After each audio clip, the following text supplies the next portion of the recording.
গেল ফেব্রুয়ারি থেকে ৩ মাসে রাজধানীতেই হত্যা মামলা হয়েছে ৯২টি। এছাড়া ১৩টি ডাকাতি মামলা, ১১৯টি ছিনতাইয়ের মামলা হয়েছে। ঢাকা মেট্রোপলিটন পুলিশের অপরাধ তদন্তের প্রতিবেদন থেকে উঠে এসেছে এমন তথ্য। পুলিশের দাবি, নাগরিকদের নিরাপত্তা দিতে নিরলসভাবে কাজ করছেন তারা।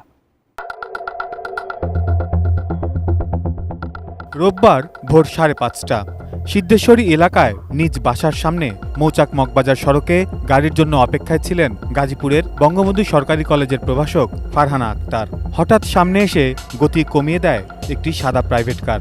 সেটি থেকেই ফারহানার কাঁধে থাকা ব্যাগ টান দেয় দুর্বৃত্তরা। এ সময় ব্যাগ সহ তাকে টেনে হিঁচড়ে নিয়ে যায় অনেক দূর। পরে আশপাশের লোকজন কলেজ শিক্ষিকা ফারহানাকে উদ্ধার করলেও গুরুতর আহত হন তিনি।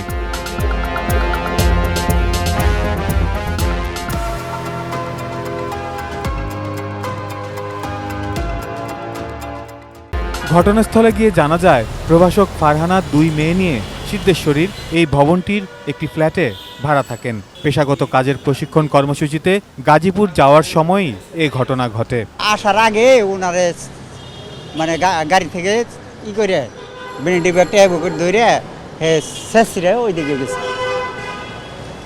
পরে উনিও আবার ওই দিক থেকে পড়ে যায়, ব্যথা ট্যাথা পাইছে হাতের মধ্যে।